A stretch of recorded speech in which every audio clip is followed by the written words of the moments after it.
Struggling to add Discord to your Whop business?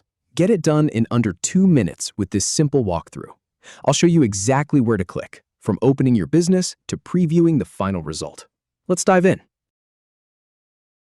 Start by opening your Whop business dashboard.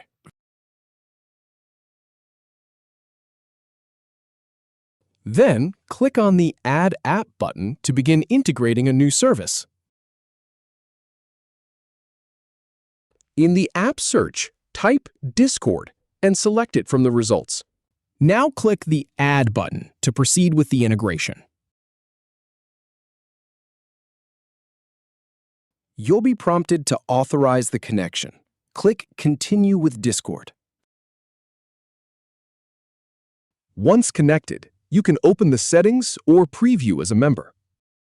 If you have any feedback or if any info is inaccurate, please leave a comment below.